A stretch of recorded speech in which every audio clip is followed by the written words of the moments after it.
নমস্কার বন্ধুরা, একটা নতুন রান্না নিয়ে আসলাম। নতুন বলতে পুরানোই। আজকে বানাবো ঘুগনি। এই দেখো, আমি মটরটা ভিজিয়ে রেখেছি সকালবেলা। 2-3 ঘন্টা ভিজেছে, 3 ঘন্টা ভিজেছে।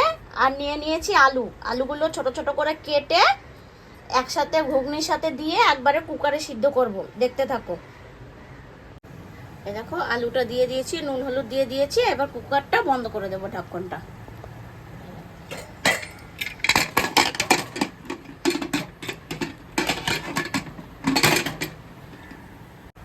যেহেতু বড় কুকার, 2টো সিটি মারবো, তাহলেই হয়ে যাবে। তেল আমি দিয়ে দিয়েছি। তেল দেওয়ার আগে আমি একটু ভেন্ডি ভেজে নিয়েছিলাম। হ্যাঁ, এবার আমি একে একে সব মশলাগুলো করে দেব। রেডি। একটু পনিরটা ভেজে নেই।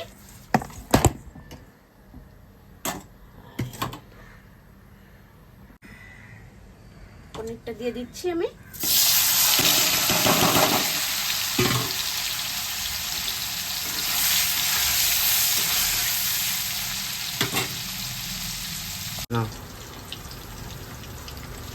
হয়ে গেছে পনিরটা ভাজা, আমি এবার তুলে নিচ্ছি।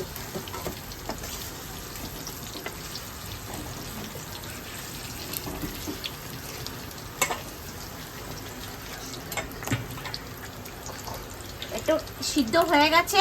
এই দেখো, আমি ঢাকন খুলে দিয়েছি, ভাপ বেরোচ্ছে। আলু আর ঘুগনি। এবার দিয়ে দেবো গোটা তেজপাতা আর শুকনো লঙ্কা। আর দিয়ে দেবো একটু গোটা জিরে। জিরাটা একটু লাল হোক ভালো করে। তারপরে দিয়ে দেবো পেঁয়াজ কুচি।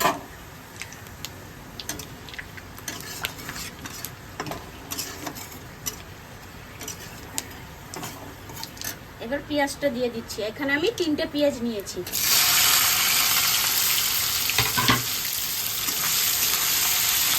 এবার আমি পেঁয়াজটা একদম লাল লাল করে ভাজবো, একটু ব্রাউন কালার হবে। তারপরে বাকি এটার মধ্যে টমেটো, আদা, রসুন, কাঁচা লঙ্কা পেস্ট করে রেখেছি। পরে এটা ঢেলে দেবো। হয়ে গেছে পেঁয়াজটা ব্রাউন কালারের। এবার মশলাটা দিয়ে দিচ্ছি।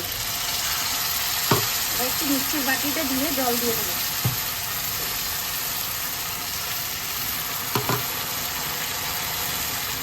অল্প করে নুন দেবো, অল্প করে হলুদ পাউডার আর একটু লঙ্কা পাউডার। ভালো করে মিক্স করে দিই।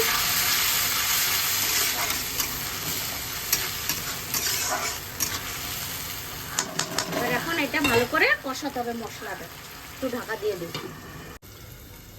হয়ে গেছে, ঢাকাটা খুলে দিলাম।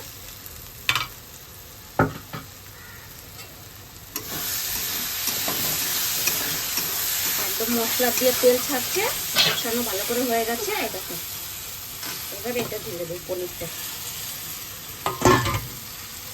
এটা দিয়ে একটু নাড়িয়ে নিই।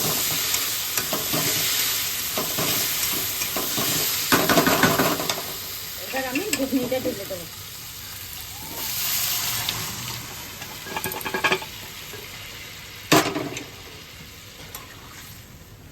যেটা দিয়ে সিদ্ধ করেছি ওই জলেতেই হয়ে যাবে, আর জল দিতে হবে না, এক্সট্রা জল। একটু ভালো করে ফুটুক, একটু ঢাকা দিয়ে দিই। ফুটে গেছে, দেখো, ঢাকাটা খুলে দিলাম। এবার দিয়ে দেবো 1 চামচ গরম মশলা। আর দিয়ে দেবো খানিকটা ধনে পাতা। ভালো করে নাড়িয়ে দিচ্ছি। এরপর আরেকটু গাঢ় হয়ে যাবে। ঘুগনি না, মটর না, মটর গাঢ় হয়ে যায়। এবার নামিয়ে নিই।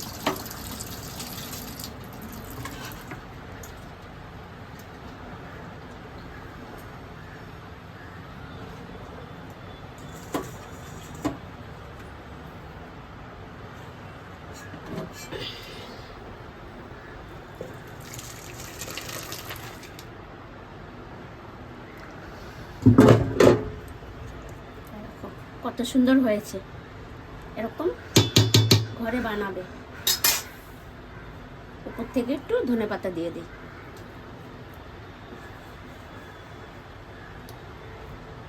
দেখতে কত সুন্দর হয়েছে এটা। এরকম ঘরে বানিয়ে খাবে, খুব ভালো হয়। অল্প তেলে, দেখো অল্প মশলাতে ঘরে বানিয়েছি।